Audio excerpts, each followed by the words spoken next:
অবশেষে একেবারে ৮টায় সেই তালিকা প্রকাশ করলো স্কুল সার্ভিস কমিশন। স্কুলের নাম, বিষয়, জেলার নাম বাদ দিয়ে প্রথম দফা, একদম ফার্স্ট লিস্ট, এভাবেই প্রথম দফার তালিকা প্রকাশ করলো স্কুল সার্ভিস কমিশন। ১৮০৪ জনের নাম রয়েছে সেই তালিকায়। স্কুল সার্ভিস কমিশনের ওয়েবসাইটে দাগিদের তালিকা আপলোড করা হয়েছে সুপ্রিম কোর্টের নির্দেশে। সুপ্রিম কোর্ট একেবারে কড়া নির্দেশ দিয়েছিল যে ৭ দিনের মধ্যে তালিকা পেশ করতে হবে, প্রকাশ করতে হবে ওয়েবসাইটে। একেবারে ওয়েবসাইটে ২ দিনের মাথায় সুপ্রিম কোর্টের নির্দেশ অনুযায়ী সেই তালিকা প্রকাশ করলো স্কুল সার্ভিস কমিশন। নাম, রোল নাম্বার ও সিরিয়াল নাম্বার দিয়ে তালিকা প্রকাশ হলো। প্রথম নাম রয়েছে অবনীন্দ্রনাথ মণ্ডলের আর শেষ নাম জুবারিয়া জামালের। প্রথম দাগি তালিকায় ১৮০৪ জনের নাম রয়েছে, কিন্তু কোনোভাবেই স্কুলের নাম নেই, কোনো বিষয়ের নাম নেই এই তালিকায়, অর্থাৎ প্রথম তালিকা যেটা স্কুল সার্ভিস কমিশন প্রকাশ করেছে ওয়েবসাইটে।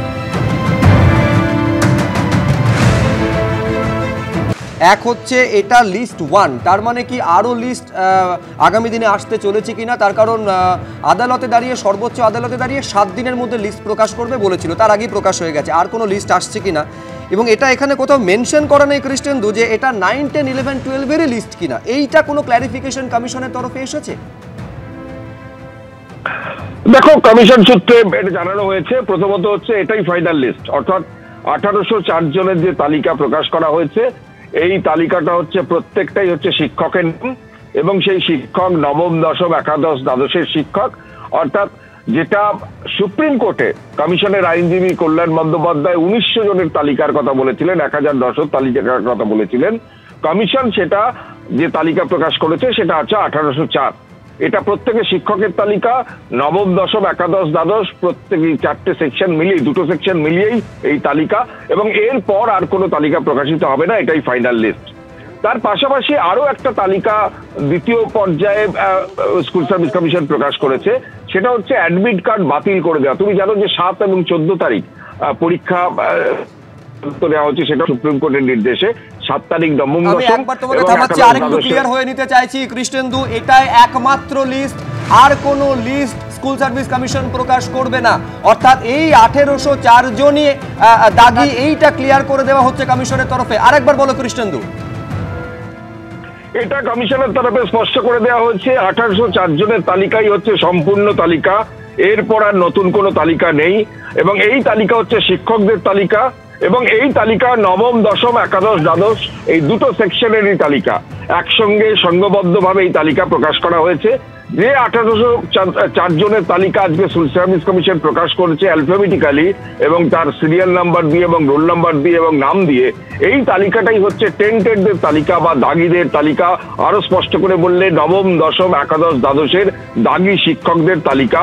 নতুন করে আর তালিকা প্রকাশের কোনো সিদ্ধান্ত স্কুল সার্ভিস কমিশন নেবে না, বা কোনো তাদের কোনো পরিকল্পনাও আর স্কুল সার্ভিস কমিশনের নেই, এটা আজকে স্পষ্ট করে দেওয়া হয়েছে। স্কুল সার্ভিস কমিশনের চেয়ারম্যানের সঙ্গে আমাদের কথা হয়েছে, তিনি জানিয়েছেন। এবং দ্বিতীয় যেটা বলছিলাম, যে স্কুল সার্ভিস কমিশন আরো একটা তালিকা প্রকাশ্যে এনেছে, সেটা হচ্ছে যে এই যে পরীক্ষা 7 তারিখ এবং 14 তারিখ যে 2টো পরীক্ষার দিন ঘোষণা করা হয়েছে, 7 তারিখ নবম, দশম শ্রেণী এবং একাদশ, দ্বাদশের জন্য 14 তারিখ, সেই তালিকায় প্রচুর এই টেন্টেড অর্থাৎ এই দাগি তারা আবেদন করেছিলেন। এবং যখন আদালতে এটা সওয়াল জবাব চলছিল, তখন বলা হয়েছিল খুব অল্প সংখ্যক আবেদন করেছিলেন, কিন্তু বাস্তবে দেখা যাচ্ছে প্রায় 1400 জন আবেদন করেছেন। এবং সেখানে দেখা যাচ্ছে নবম, দশম শ্রেণীর 1140টি ওএমআর অ্যাপ্লিকেশন বা অ্যাডমিট কার্ড সেটা বাতিল করা হচ্ছে, এবং একাদশ এবং দ্বাদশের 1020টি অ্যাডমিট কার্ড বাতিল করা হচ্ছে।